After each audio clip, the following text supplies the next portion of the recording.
Assalamualaikum warahmatullahi wabarakatuh. Baik, perkenalkan nama saya Tina Zara Maharani Yurniawan dengan NIM C2C023043. Jadi di sini saya akan mendemonstrasikan praktikum dan analisis kerentanan aplikasi web itu menggunakan James Variable Web Application atau biasa disebut DVWA. Jadi DVWA ini tuh aplikasi web yang memang secara sengaja itu dirancang eh,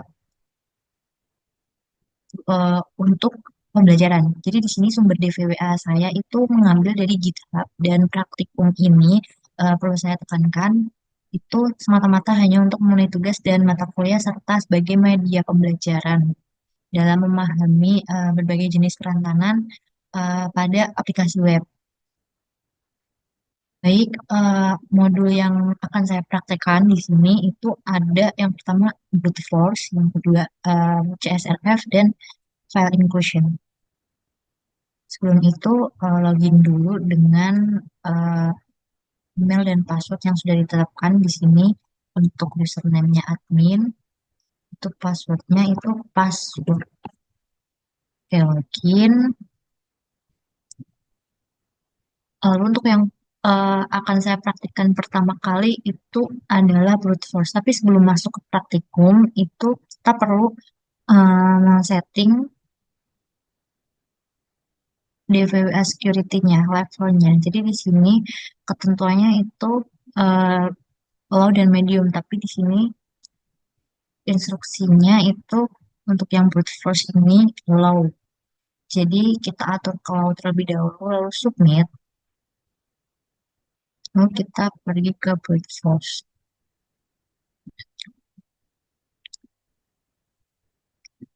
Baik, sebelum saya mempraktikkan, di sini aku mau jelasin dulu apa yang dimaksud sama brute force itu. Di brute force itu metode serangan, dia itu ke sistem autentikasi, itu tuh dengan cara eh, mencoba berbagai kombinasi username dan password secara berulang-ulang. Jadi sampai menemukan kredensial yang benar. Jadi misal berhasil, itu tuh penyerang itu bisa ngambil alih akun pengguna. Jadi dia bisa mengakses data sensitif dan melakukan tindakan-tindakan yang berbahaya yang lain. Jadi untuk username di sini admin, dan untuk passwordnya di sini saya mencoba masukkan dengan password yang salah terlebih dahulu. Misal passwordnya salah. Bisa diperhatikan di bagian URL di ini. Ini, jadi saya mencoba memasukkan username-nya benar tapi passwordnya salah, itu kan belum bisa masuk ya. Terus, jadi setelah saya klik login tadi, bisa dilihat kan di apa namanya URL-nya itu, dia terlihat kalau username sama passwordnya itu dia dikirim melalui URL. Jadi artinya, menurut analisis saya, kredensial loginnya itu eh, di- dia dikirim menggunakan metode HTTP GET. Jadi sehingga dia tuh data loginnya itu terlihat di address barnya, address bar yang ini ya. Jadi itu kemungkinan ya sangat berbahaya karena data login itu bisa tersimpan di browser history, lalu juga tercatat di server log, dan itu bisa dilihat oleh penyerang.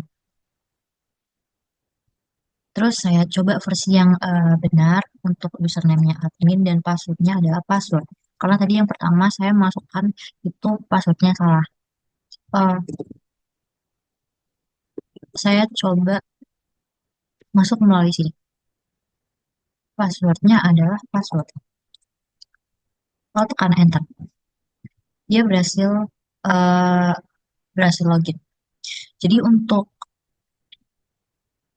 serangan brute force ini itu berhasil karena ini kan di security dengan level rendah, level low. Jadi di sini tidak terdapat mekanisme pengamanan seperti mungkin tidak ada red limit, terus tidak ada delay dan tidak ada yang kayak captcha seperti itu, terus juga tidak ada account lock-nya. Jadi untuk kesimpulan brute force di level low ini, menurut analisis saya adalah DVWA itu mengirimkan kredensial login itu menggunakan metode HTTP GET sehingga ya tadi username dan passwordnya itu terlihat secara langsung di URL-nya. Jadi selanjutnya itu ke praktikum CSRF. Jadi untuk CSRF itu sendiri, dia itu adalah serangan yang dia itu memaksa browser pengguna yang dia itu sudah terautentikasi untuk mengirimkan permintaan bayar ke sebuah website. Jadi tanpa sepengetahuan atau persetujuan pengguna tersebut. Jadi bisa terjadi itu karena ini tuh bisa terjadi karena eh, nggak ada token keamanan untuk memverifikasi permintaan. Seperti itu. Sekarang di sini saya akan mempraktikkan untuk CSRF. Jadi sebelum menekan tombol change password itu kita perhatikan terlebih dahulu perubahan pada URL-nya ya setelah tombolnya itu ditekan. Oke, kita ini level security-nya itu levelnya low ya. Jadi untuk kita di sini kita masukkan password baru, misal kalau kita konfirmasi kalau ini diperhatikan ya. Ini diperhatikan untuk URL di sini ya. Kita klik change. Oke, bisa dilihat bahwa bisa disimpulin kalau di sini tuh hanya butuh dua parameter untuk dia itu memverifikasi token keamanan.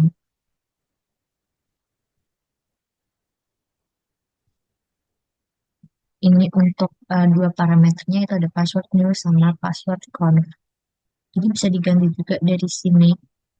Misal aku mau ganti ini jadi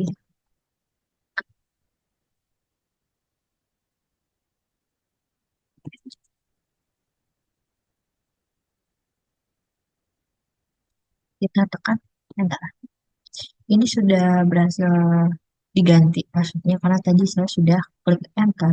Jadi saya coba untuk login ulang. Di sini saya login dulu username-nya admin. Untuk passwordnya tadi yang baru adalah hack.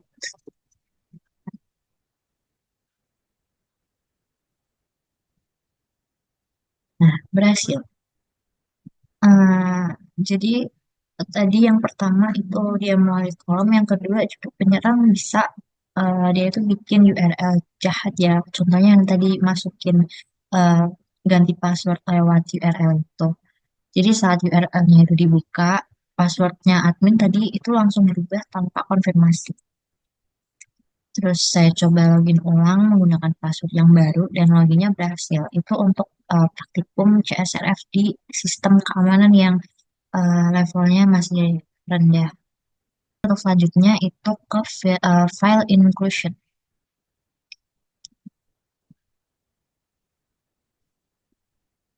Jadi di sini saya akan mencoba mengakses file login.php dengan payload eh, directory transfer sub.